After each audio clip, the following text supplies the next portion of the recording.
নোহা বাবু, নোহা। নোহা বাবু অনেক বড় একটা অ্যাক্সিডেন্ট করে, সেটা হচ্ছে আমার হাত দিয়ে করে। আমি ওর একদম ওর শরীরটা গাড়ির ভিতরে চলে গেল। আল্লাহর তরফ থেকে হচ্ছে শক্তিটা আসছে। আমি দেখি গাড়ির ভিতরে নোহা একদম গাড়ির ভিতরে গেছে গা। কাঁচা খেজুর কত করে কেজি? 450 না? কাঁচা খেজুর চলে আসছে সৌদি থেকে। সকাল সকালে চলে এলাম আজকে বাজারে বাজার করার জন্য, আর তোমাদের সাথে শেয়ার করা হয় নাই। সকালবেলা এখন নাস্তাই করি নাই, কিছুই খাই নাই। আর আসলে এখন আমার যাওয়ার কথা ছিল আরেক জায়গায়, কিন্তু এখানে আর যাওয়া হলো না। এই যে এখানেও কাঁচা খেজুর। লটকা কত করে কেজি? 160, 150 করে কেজি। আর মাছের কি অবস্থা দেখি, আজকে কটা মাছ কিনবো। মাছ ফ্রিজে আছে, কিন্তু টাটকা খেতে ইচ্ছা করতেছে। এখানে কই মাছ,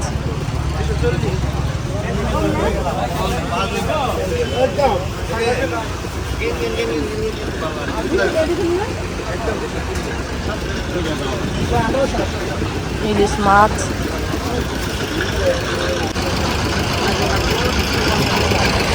ইলিশ এটা কত করে কেজি? 700।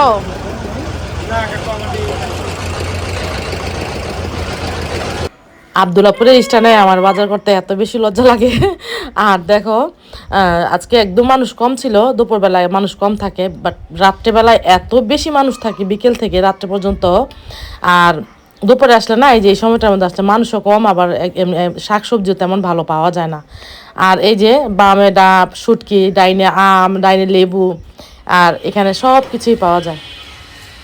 আসসালামু আলাইকুম, কেমন আছো তোমরা সবাই? প্রতিদিনের মতো আজকে একটা নতুন ভিডিও শুরু করলাম। সবার আগে বলছি আমি জান্নাত। আর এই যে দেখো, আজকে কি মনে হলো বলো তো, আমি যখন বাজারে গেলাম সবজিগুলো দেখলাম, তখন আমার হঠাৎ করে মনে হলো যে সেই যে একদিন আসছিলাম এখানে, আর তো আসা হয় নাই। তো একটা গোড়া এখানে ঘাস খাচ্ছে, হ্যাঁ, ও আবার আমার পিছনে পিছনে হাঁটতেছে, বুঝলাম না সেই ওই দিক থেকে আসলো। এই হ্যালো হ্যালো, আচ্ছা যাই হোক। আর যেটা বলতে নিছিলাম যে এখান থেকে তখনই তো তোমাদের সাথে বললাম যে আমি যাই কিনি না কেন, আমি এখান থেকে কিনবো। আর আর আসা হয় নাই, এই যে একদিন খেয়ে চলে গেলাম। তারপরও সবগুলা খাবার আমি একসাথে খেতে পারি নাই, টাটকা খেতে পারি নাই। আর এই যে এখন তো লোক পাচ্ছি না, এখান থেকে আমি কিছু সবজি নিব, বাট লোক পাচ্ছি না। চাচা চাচা চাচা তো বললো 24 ঘন্টা সার্ভিস। ওই দিন বলছে যে যখন আসবেন তখনই আমাদেরকে পাবেন। আর তোমাদের সাথে আরেকটা জিনিস শেয়ার করছি। তার এখানে কচু 2 রকমের ছিল। এই যেগুলো হচ্ছে লতা খাওয়ার কচু, মানে কচু যে লতা খায় ওইটা, এগুলো মনে হয় মেবি ওইটা। আর এই যে এগুলাতে দেখো কি সুন্দর মাশাল, ও এগুলো তো মনে হয় লতা খায়।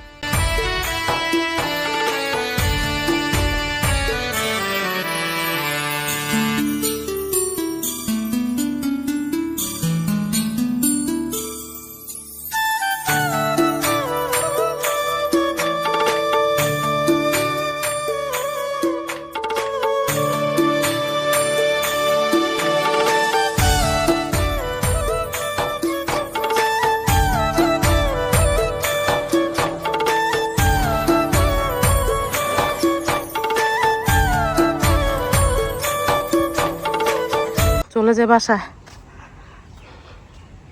কেমন লাগে।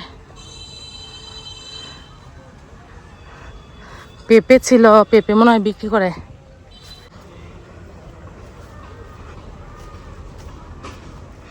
সবজি নিয়ে আসলাম না, সবজি খাইতে ইচ্ছা করছিল আমার অনেক, আজকে সবজি খাইতে ইচ্ছা করছে, শাক অথবা সবজি। অবশ্য কয়টা কলমি শাক উঠাই নিয়ে আসছি, একদম অল্প অল্প কয়টা কলমি শাক নিয়ে আসছি। আজকে জীবনের ফার্স্ট টাইম হচ্ছে কি করলাম সেটা শুনলে তোমরা হাসবা নাকি কানবা আমি জানি না, আমারই মন চাচ্ছে কান্না করার জন্য। গেলাম আমি যে ওই যে মানে ওই চকের থেকে যে আসলাম সবজি কেনার জন্য যে গেলাম, আমি দেখি কি আমি হাঁটতে পারতেছি না, মানে আমার এতটা কষ্ট হচ্ছে, আমার এত বেশি খিদা পাইছে আর বলার মতো না। মানে আমার এই এই সময়ের মধ্যে আমার এত পরিমাণ খিদা পাইবো আমি কল্পনাও করতে পারি নাই।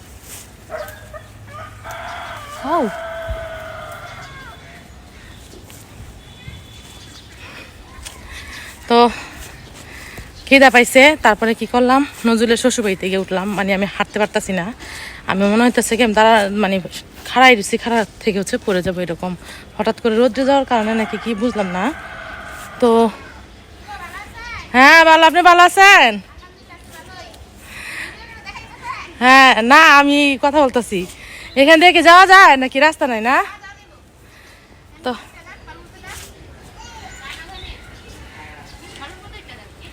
তারপরে কি করলাম, নজরুলের শ্বশুরবাড়িতে গিয়ে আগে খিচুড়ি রান্না করছে, গিয়েই বলতেছে আমার আগে খিচুড়ি দাও ফারহানা, ওর শালির নাম ফারহানা। তারপরে খেয়ে আসলাম, খাইয়া এই যে দেরি করলাম না আর, কারণ মেয়ে অনেক শরীর কাঁপছিল, ওইখানে অনেক কিছুক্ষণ বসেছিলাম। তারপরে এখানে কি লাগাইছে, এই যে মেজুয়াপুর এটা, মিমের আম্মু মাঝখানে আবার গর্ত কেন?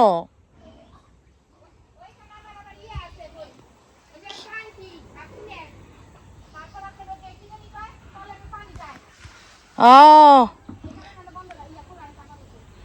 না আপনার কথা কই না তো, মেজি অপাটা না একটু বড় আসিল নাকি বড় নাই, খালি ছিল। ও ও এই গাছ কি আপনি লাগাইছেন? কি গাছ এগুলো, শসা গাছ নাকি?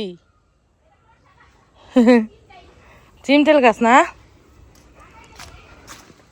ও আমি কইতেছে আমার বিড়ের মধ্যে একটু গাছ লাগামু, কিন্তু গাছের হইতেছে না। মানে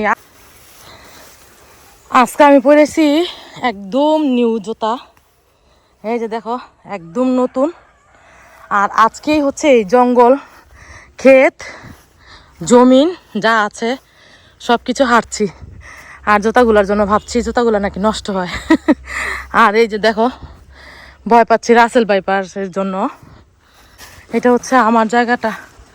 পাখি আপা, ওই পাখি পাখি, এই যে বাসার আপার নাম হচ্ছে পাখি। কি অবস্থা জমিগুলার, এই যে ইটগুলো এমনি পড়ে রয়েছে। আর এই যে কয়েকটা গাছ লাগামো, কিন্তু গাছ কোথায় লাগামো বলো তো? প্রচুর পরিমাণ গাছ এখানে, অনেক গাছ। আর এই গাছের মধ্যে আবার কি গাছ লাগামো? তবে সবজি গাছ লাগামো, সবজি গাছ লাগানো দিয়া। এখন না জামের সিজন, জাম হয় নাই, তাও তো খবর জানি না জাম হয়েছে কিনা। জাম মনে হয় নাই না। সাপ নিয়ে আছে রাসেল বাইপার্স, লেবু আছে, কয়টা লেবু নেওয়া যায়, কই লেবু, এই যে লেবু নাই। কটা গাছ লাগানো, কই লাগামো গাছ, খালি বলতেছি গাছ লাগামো, কিন্তু লাগামো কোথায়? এখানে গাছ লাগায় বইরা ফেলাইছে ওই বাড়ির মানুষেরা, যাদের জমিন আর কি তারাই লাগাইছিল, এখন তো বিক্রি করে দিছে। কখন থেকে ডাকতেছি আপনারে, কি অবস্থা? হ্যাঁ ভূত। হ্যাঁ বাসায় চলে এলাম, আর ওইখানে জায়গার মধ্যে একটু বসতে পারি না, এত মশা, মানে একদম অনেক বেশি মশা। মনে হচ্ছিল এগুলা ডেঙ্গু মশা, নর্মাল মশার মতো মনে হচ্ছিল না, তার জন্য আমি একটু বসি নাই। আর এখানে এসে কি কাজ করলাম, শাকগুলা ধুইলাম, ভাত অলরেডি রান্না করে ফেলছি, অনেকক্ষণ ধরেই আসছি। আইসা এই যে ভিডিওর মধ্যে হচ্ছে থাম্বনেল বসাইলাম, টাইটেল বসাইলাম, শুধু আপলোড করছিলাম সকালবেলা। আর সকালে কেন গেছিলাম সেটা বলি তোমাদেরকে। আমার বাসুরের ছেলে যে রিয়াদ, ও শহরে আসছে। কেন আসছে? ও হচ্ছে এয়ারপোর্টে চাকরি দিবে একজনে, ওইটার জন্য আসছে। তা আমি ভাবছি কি যে আমাদের কাজিন কেউ হবে যে এয়ারপোর্টে চাকরি দিবে। এখন আসার পরে শুনতেছি ও অনলাইনে কোথা জানি দেখা তারপর হচ্ছে আসার জন্য করতেছে, মানে আসছে, ওইভাবে আসছে। এখন তো আমি জানি এগুলা বাটপার, কারণ অনেক অনেক বছর আগে, প্রায় 8-9 বছর আগে আমার ননাস আসছিল এরকম পেপারের মধ্যে দেখে, বিজ্ঞাপন দেখা, আমি সাথে ছিলাম। পরে উনি আমার আমার সাথে করে আরো অনেক এত বছর আগে তখনই 3,000 টাকা নিছিল। আমার নানা সেরকম সবকিছু পেপার টেপার জমা দিয়ে গেল, কিন্তু পরে ওনাকে ডাকে নাই। পরে শুনে কি যে এগুলো হচ্ছে বাটপার, সব বাটপাররা বাটপারি করে টাকা নিয়ে গেছে, এরকম কিন্তু হয়। তো এইরকমই আমার মনে হচ্ছে এখন যে ওর সাথে এরকমটা হচ্ছে। আর কি হবে অবশ্যই তোমাদেরকে জানাবো। আমার আসলে যাওয়ার কথা ছিল মিরপুরে সকালবেলা, আমি তোমাদের সাথে কথা বলতে পারি নাই, মানে ইন্ট্রো দিতে পারি নাই যে মিরপুরে যাচ্ছি। আমার কথা হচ্ছে ওইখানে গিয়ে তারপরে মেট্রো দিয়ে যাবো, তো মেট্রোর ওইখান থেকে হচ্ছে ইন্ট্রোটা শুরু করব। তো যাই হোক, যেটা হয় আল্লাহ আল্লাহ ভালোই করে, আমি আর যাই নাই, আমার যাওয়া পড়ে নাই। এখন রিয়াদ আসতেছে, আর বাকি আপডেট তোমাদেরকে দিচ্ছি। আর এখন যেটা করছি দেখো, আমি তোমাদের সাথে শেয়ার করছি। দাঁড়াও, এখানে আসার সময় শাক উঠায় নিয়ে এলাম, তোমাদের সাথে শেয়ার করলাম। আর এই যে এই মুরগির ঠ্যাংগুলো হচ্ছে আজকে ভাবছে কি মুরগির মাংস অনেক বেশি আছে, কিন্তু বেশি না। এই যে কয়েকটা মুরগির মাংসের টুকরা, আর বাকিগুলো হচ্ছে ঠ্যাং চাটনা চটনা, ওই যে ওগুলো নিয়ে আসছিলাম যে। আর মুরগির মাংস নাই ফ্রিজের মধ্যে।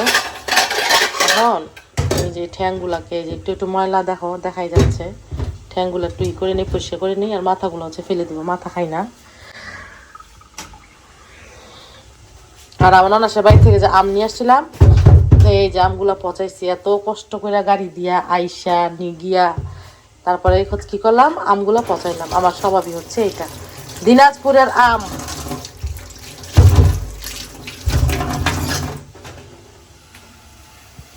বেশি গরম করবো না।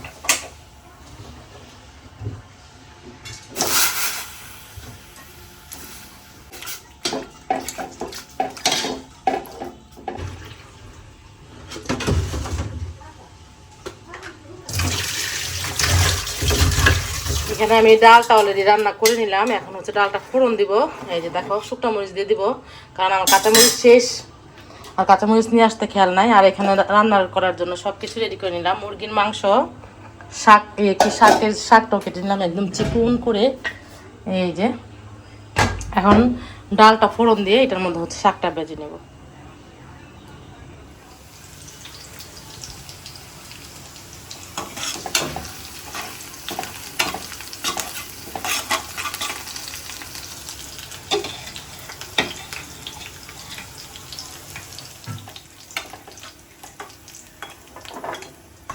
ডালের ফোড়ন দিলে আমরা কিভাবে দেই, আমরা বলতে আমি দেখো এখান থেকে তেলগুলা দিব না, আমি তেলগুলা ছেঁকে রেখে দিচ্ছি। কারণ ডালের মধ্যে না উপরে তেল তেল তেল উঠে থাকলে না আমার একটু ভালো লাগে না, খাওয়ার সময় একটু কেমন জানি লাগে। আর তোমাদের প্রায় প্রত্যেকটা ভিডিওতেই বলি যে আমি ইদানিং তেল কম খাই, কিন্তু দেখো কোথায় কম খাই। এই যে দেখো মুরগির মাংসের মধ্যে কতগুলো তেল দিলাম আসলে, কিন্তু এতগুলো তেল দেওয়ার কোনো প্রশ্নই আসে না। এর 4 ভাগের 1 ভাগ দিয়ে রান্না করলেও কিন্তু খেতে ভালো লাগতো। আর এখানে যে কয়েকদিন ধরে এরকম তেল খাওয়া শুরু করলাম, আসলে অনেক দিন মাঝখান দিয়েছে আমি একদমই তেল কম খাইছি। তবে হ্যাঁ, আজকের পর থেকে আবার কমায় খাবো তেল, আর সরিষার তেল এমনিতেও কম লাগে।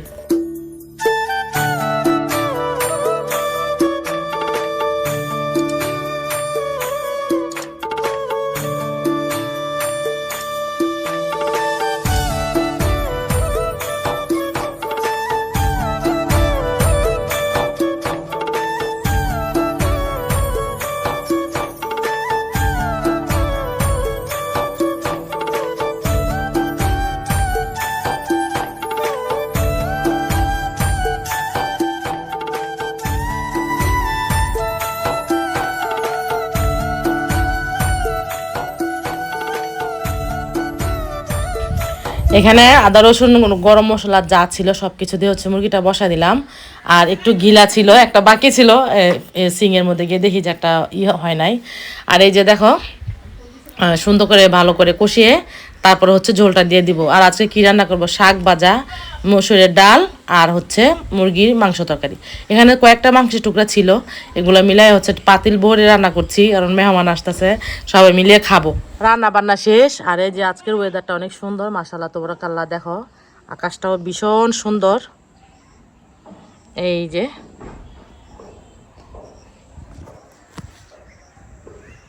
আর এই গাছে এত পেয়ারা ছিল, আমি কতদিন আগেও দেখলাম পেয়ারা, কিন্তু এখানে বাচ্চাগুলা খেলাধুলা করতে এসে আমি কয়েকবার দেখছি এখান থেকে অনেকগুলো পেয়ারা নিয়ে গেছে। হ্যাঁ, আমি সামনে থাকলে ডাকি যে এই পেয়ারাগুলো নেও কেন, কিন্তু সামনে না থাকলে আর কে পাহারা দিবে বলো, এখানে তো আমাকে ছাড়া আর কেউ নাই। আর এই যে দেখো ওই যে ওইখানে মানুষ সবজি চাষ করছে, কয়েকদিন পরে দেখবো যে প্রচুর পরিমাণে সবজি হয়ে আছে, বাট আমি সেটা করছি না। আমি কি করব, ওই যে ওইখান থেকে এই যে মরা একটা ডাল আছে, এটা দিয়ে আমি সিম গাছের চাষ করব, সিম গাছ লাগাবো। এই যে আর আমার রান্নাবান্না যেহেতু শেষ, আমি এখন যেটা করব গোসল করে আসি, আর সমস্ত কাজ বাজ শেষ করে ফেললাম, এখন গোসল করে খাবো, ভীষণ খিদে পেয়ে গেছে। হ্যাঁ, হ্যালো হ্যালো ম্যা ম্যা, এই যে এখানে একটা ছাগল। তাড়াহুড়ো করে গোসল করলাম, রান্না করলাম, সব করা শেষ। আর আমার বাসুরের ছেলে কথা যে বললাম তোমাদেরকে, ও চলে আসছে, এখন বাজে হচ্ছে 3:09, মানে বিকেল বলবো না দুপুর বলবো, দুপুরই তো আছে এখনো, 3টা মানে তো দুপুরই। আর রান্না বান্না করে ফেললাম, গোসলটাও শেষ করে ফেললাম। এখন যেটা করবো, খাবার দাবার তাড়াতাড়ি দিয়ে দিই, ছেলেটা অনেক ক্লান্ত, মানে অনেক জার্নি করে আসছে। আর তরকারি আমার কালারটা না, আমি মশলা বেটে রান্না করলাম, কিন্তু একটু কালারটা কেমন হয়েছে, দাঁড়াও তোমাদের সাথে শেয়ার করছি। এই যে মুরগির মাংস তরকারিটা রান্না করলাম, একটু ঝোল ঝোল রাখলাম, কিন্তু দেখলাম কতগুলো তেল দিলাম, এই তেলটা উপরে বাসে নাই, মশলা বেটে দেওয়ার কারণে হয়তো বা। আর এই যে এখানে কতগুলো মরিচ টেলে নিলাম শাক দিয়ে খাওয়ার জন্য। আমার শাকটা রান্না করা শেষ। এই যে দেখো শাকটা একদম সবুজ সবুজ কালার করে রান্না করে নিলাম। আর এখন এই কইছে আগে শাক খামো।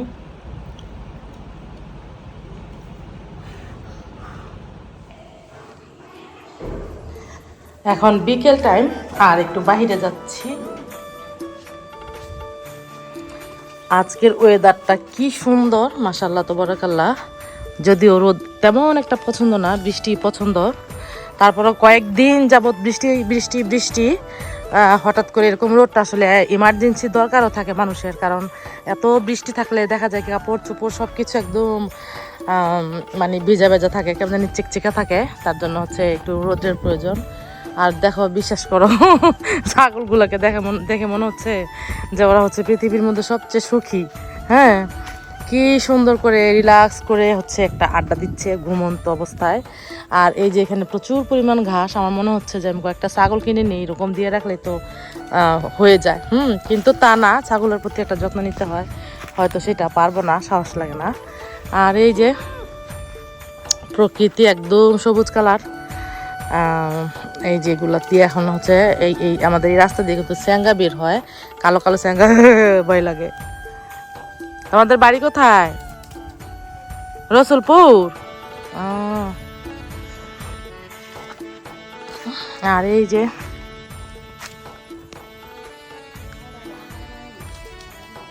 না, কি জানি হাজারের ফুল আছে। হ্যাঁ, এই বাবু, তোমার আব্বুর নাম কি? তোমার আম্মুর নাম কি?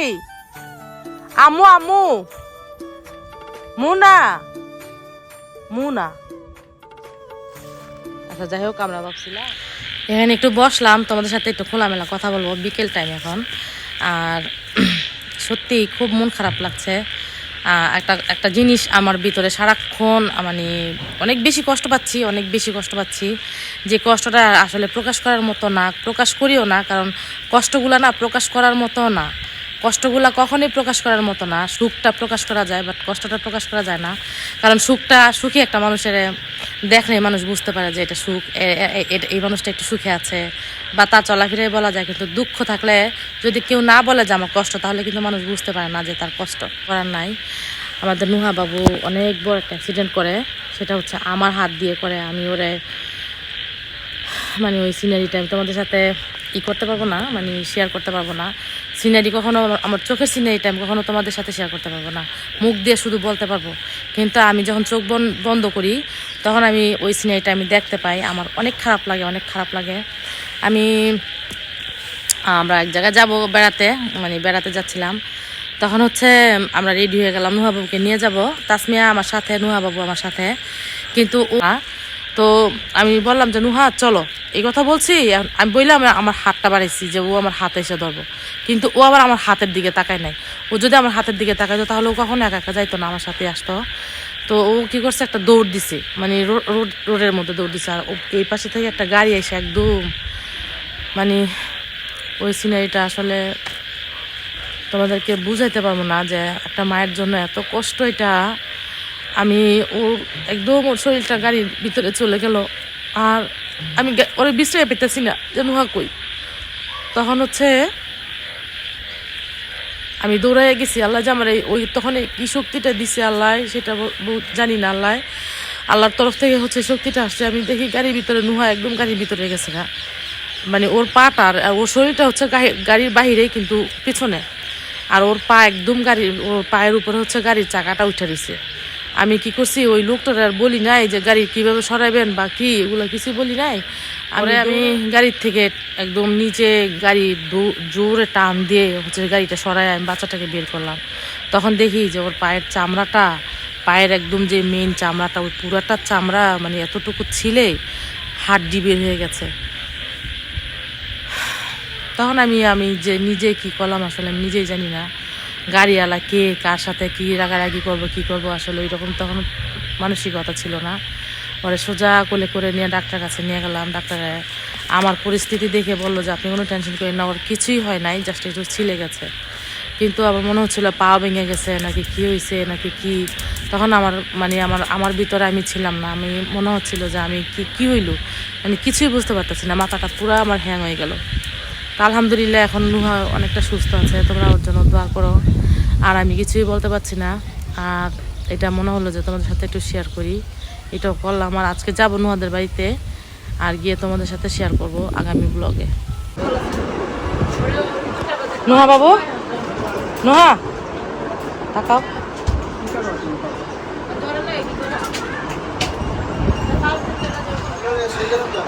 কেমন লাগছে তোমার? হ্যাঁ, খারাপ লাগতেছে তোমার?